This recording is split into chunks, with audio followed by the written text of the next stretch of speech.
Hello दोस्तों, chart analysis की एक और वीडियो में आप लोगों का स्वागत है। दोस्तों, ये बैंक निफ्टी का वीकली चार्ट है। इस वीकली कैंडल ने ऑलमोस्ट 2 से 3 महीने का मूवमेंट पूरा कवर कर लिया है। इस वीक में मार्केट ने कम से कम 5000 पॉइंट की गिरावट करी और उसके बाद वापस से इसने रिकवर करके 49,800 के आसपास क्लोजिंग दी है। तो दोस्तों, ये वीक बहुत वॉलेटाइल था। इस कैंडल का जो लो है वो लो लगा हुआ है 46,077 और इसका जो हाई है वो है 51,133, यानी कि ऑलमोस्ट 46,000 से 51,000 5,000 पॉइंट की ये कैंडल है। अब बैंक निफ्टी का अगला मूव क्या होगा, इसके बारे में हम लोग थोड़ा एनालिसिस करेंगे। 46,000 अब एक बहुत मेजर सपोर्ट के रूप में काम करेगा। 46,000 इतना बड़ा, इतना बेस्ट सपोर्ट बन गया अब कि इसके नीचे बैंक निफ्टी अब बड़ी मुश्किल से आएगा और अगर 46,000 के नीचे वापस आता है तो एक बहुत बड़ा डाउनफॉल हम लोगों को देखने को मिल सकता है। कोई ऐसी बहुत ख़राब न्यूज़ या बैड न्यूज़ होगी तभी 46,000 के नीचे मार्केट आ सकता है। अब इसके लिए जो मेजर सपोर्ट बन गया है, अब बैंक निफ्टी जब 50,000 से वापस नीचे आएगा तो ये जो लेवल देख रहे हो, ये जो स्विंग लगा हुआ है, ये स्विंग अब सपोर्ट के रूप में काम करेगा और इसका जो लेवल निकल के आ रहा है वो लेवल है 48,300 से लेकर 48,500, 48,300 से लेकर के 48,500 का जो लेवल है, ये लेवल एक मेजर सपोर्ट के रूप में काम करेगा। डेली कैंडल के हिसाब से, डेली टाइम फ्रेम और 15 मिनट में अगर आप ट्रेड करते हो तो उस हिसाब से 48,300 और 48,500 का जो लेवल है वो एक अच्छे सपोर्ट के रूप में काम करेगा। बैंक निफ्टी अब आगे किस तरह से मूव कर सकता है वो हम लोग डेली कैंडल में देखेंगे। दोस्तों, ये बैंक निफ्टी का डेली टाइम फ्रेम का चार्ट है। इस चार्ट में आप लोग ध्यान से देखो, बैंक निफ्टी ने ऊपर से नीचे तक जितना मूवमेंट किया था उसको ऑलमोस्ट कवर कर लिया 80% से ज़्यादा। अब डेली कैंडल के हिसाब से इसमें रेजिस्टेंस के रूप में काम कर रहा है। एक तो ये जो सबसे ऊपर वाली जो कैंडल है टॉप पर बनी हुई है उसका लो, और जिस कैंडल में बहुत बड़ी गिरावट हुई थी उस कैंडल का हाई, ये दोनों रेजिस्टेंस के रूप में काम करेंगे। मैं आपको लेवल ड्रॉ करके बता देता हूँ ट्रेंड लाइन से। ये दोनों जो लेवल हैं, जो दोनों ट्रेंड लाइन मैंने लगा रखी है, वो दोनों लेवल अब वापस से रेजिस्टेंस के रूप में काम करेंगे और इसके लेवल जो हैं वो मैं आपको बता देता हूँ। 50,100 का लेवल और 50,600, ये दोनों वापस से रेजिस्टेंस के रूप में काम करेंगे और बैंक निफ्टी में एक छोटा मोटा सेलिंग प्रेशर वहाँ पे आ सकता है। दोस्तों, ये निफ्टी का वीकली चार्ट है। निफ्टी के वीकली चार्ट में आप लोग ध्यान से देखो, ऑलमोस्ट इसने 21,300 का लो लगाने के बाद 23,290, यानी कि इसने एक 2,000 पॉइंट का मूवमेंट कर दिया इसी कैंडल के अंदर। यही कैंडल ऊपर से नीचे तक आई और 2,000 पॉइंट का मूव करने के बाद वापस इसने बिल्कुल टॉप पे जाकर के क्लोज किया है। तो बैंक निफ्टी में भी थोड़ा स्पेस बाकी है ऊपर जाने के लिए, लेकिन निफ्टी अपने टॉप पे क्लोज है। और हम लोग निफ्टी का डेली चार्ट भी देख लेते हैं। निफ्टी ने डेली चार्ट में बहुत शानदार मूव दिया है और ऑलमोस्ट जहाँ से एक सेलिंग प्रेशर आया था चुनाव के रिजल्ट के हिसाब से, उस सेलिंग प्रेशर को कवर करके इसने उसके ऊपर जाकर के क्लोज कर दिया है। तो निफ्टी में जो अगला टारगेट निकल के आ रहा है वो 23,500 का निकल के आ रहा है। ये डेली कैंडल के हिसाब से बता रहा हूँ। 23,500 का फर्स्ट टारगेट और 24,000 का सेकंड टारगेट।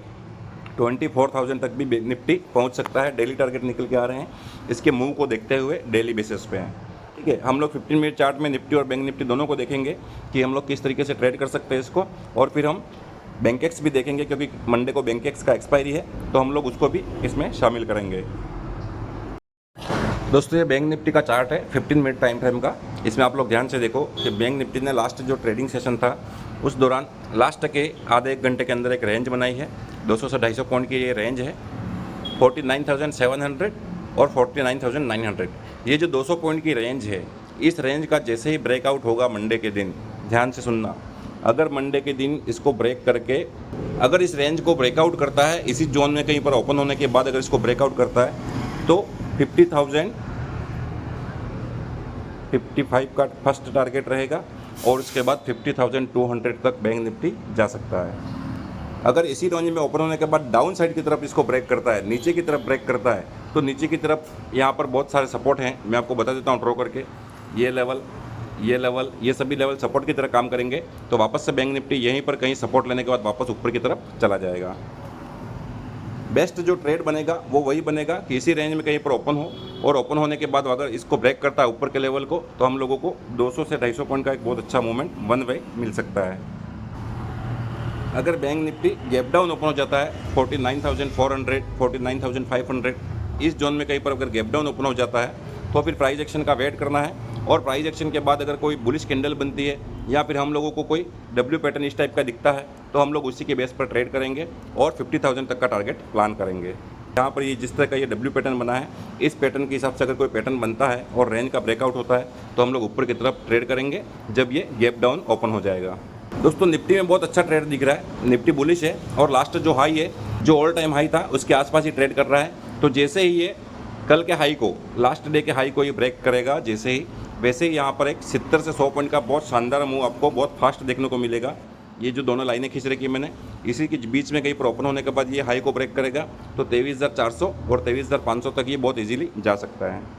अगर इसी रेंज में ओपन होने के बाद अगर नीचे की तरफ इसको ब्रेक करता है तो 50 से 60 पॉइंट का एक मूव मिल सकता है। अभी बाय ऑन डीप है मार्केट, तो थोड़ा सा भी डीप मिलेगा तो बायर वापस एक्टिव होकर इसको ऊपर की तरफ ले जाने की कोशिश करेंगे। अगर गैप अप ओपन हो जाता है 23,500 के आसपास, 23,450, 23,500 के आसपास कहीं पर गैप अप ओपन होता है तो जैसा कि मैं हर बार बताता हूँ, लास्ट डे की क्लोजिंग और ये जो हाई लगा है वो सपोर्ट की तरह काम करेगा। तो ऊपर से निफ्टी जब नीचे आएगा तो इसी लेवल के आसपास रेंज बनाएगा और सपोर्ट लेने के बाद वापस ऊपर की तरफ जा सकता है।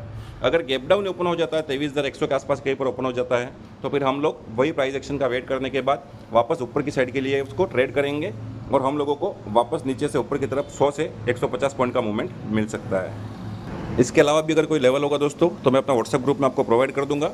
दोस्तों अगर आप नए हो और फर्स्ट बार वीडियो देख रहे हो और आप भी मेरा व्हाट्सएप ग्रुप ज्वाइन करना चाहते हो तो डिस्क्रिप्शन में लिंक है, वहाँ से आप लोग इसे ज्वाइन कर सकते हो। ये बिल्कुल निःशुल्क है, इसका कोई चार्ज नहीं है। इसमें मैं Nifty, bank Nifty, fin Nifty सभी के चार्ट एनालिसिस करने के बाद इंपॉर्टेंट लेवल प्रोवाइड करता हूँ जिसके आधार पर आप लोग ट्रेड ले सकते हैं और अच्छा प्रॉफिट बना सकते हैं। दोस्तों हम लोग बैंकेक्स देख लेते हैं। बैंकेक्स में भी वीकली क्लोजिंग बहुत अच्छी मिली है। लास्ट ये जो सारा मूव था उस सारे मूव को कवर करने के बाद इसने ऑलमोस्ट ऊपर जाकर के क्लोज किया है। तो नेक्स्ट टारगेट बैंकेक्स में जो दिख रहा है वो भी 58,000 का टारगेट हम लोगों को दिख रहा है। और हम 15 मिनट चार्ट में देखेंगे कि डेली कैंडल के हिसाब से या 15 मिनट के हिसाब से हम लोग मंडे के दिन इसको कैसे ट्रेड कर सकते हैं। तो यहाँ पर मैं 15 मिनट का चार्ट लगा देता हूँ। दोस्तों ये बैंकेक्स का 15 मिनट का चार्ट है, यहाँ पर भी एक रेंज बनी हुई है। इसी अगर बैंकेक्स में यहीं पर ओपनिंग मिलती है और ओपनिंग मिलने के बाद ये ऊपर के लेवल को ब्रेक करेगा तो 57,000 और 57,200 तक का एक बहुत फास्ट मूव मिलेगा हम लोगों को मॉर्निंग आवर में ही। तो जैसे ही इस लेवल को ब्रेक करेगा हम लोगों को एंट्री करनी है कॉल साइड में और कम से कम 200 से 300 पॉइंट का टारगेट रखना है। इंडेक्स का ऑप्शन में 100 से 120 पॉइंट का टारगेट मिल सकता है और इंडेक्स में 200 से 250 पॉइंट का टारगेट हम लोगों को मिल सकता है एक्सपायरी के हिसाब से। ठीक है, अगर इस लेवल को डाउन की तरफ, नीचे की तरफ ब्रेक करेगा तो फिर ये लेवल सारे सपोर्ट की तरह काम करेंगे और डाउन साइड में वापस से जैसे ही मार्केट थोड़ा सा डाउन आएगा, थोड़ा सा डीप लगाएगा तो वापस बायर एक्टिव हो जाएंगे और इसको लेकर के ऊपर की तरफ जा सकते हैं। अगर बैंकेक्स गैप अप ओपन हो जाता है 57,000 के आसपास, 57,100 के आसपास कहीं ओपन हो जाता है तो ये जो रेंज देख रहे हो आप, ये रेंज एक बहुत अच्छे सपोर्ट की तरह काम करेगी और यहाँ पर आने के बाद मार्केट रुकेगा और यहाँ से सपोर्ट लेने के बाद वापस ये ऊपर की तरफ निकल जाएगा। अगर गैप डाउन ओपन हो जाता है 56,300, 56,400 के आसपास कहीं पर ओपन होता है तो फिर हम लोगों को वेट करना है प्राइस एक्शन का और कोई बुलिश कैंडल मिलेगी तो उसी कैंडल के हिसाब से हम लोग अपसाइड की तरफ ट्रेड करेंगे। वापस से कल का जो हाई है और कल की क्लोजिंग है उसके आसपास का टारगेट हम लोग प्लान कर सकते हैं। तो दोस्तों अगर वीडियो पसंद आया हो तो वीडियो को लाइक करें, शेयर करें और अगर आप लोग नए हो मेरे चैनल पर और फर्स्ट बार वीडियो देख रहे हो तो ऑप्शन बाइंग से संबंधित, ऑप्शन ट्रेडिंग से संबंधित मैं बहुत सारी नॉलेजेबल वीडियो लेकर के आ रहा हूँ। तो अगर आपको इन सभी वीडियो का नोटिफिकेशन चाहिए तो दोस्तों मेरे चैनल को सब्सक्राइब कर दो। ठीक है दोस्तों, आज के लिए इतना ही, मिलते हैं अगले वीडियो में। धन्यवाद।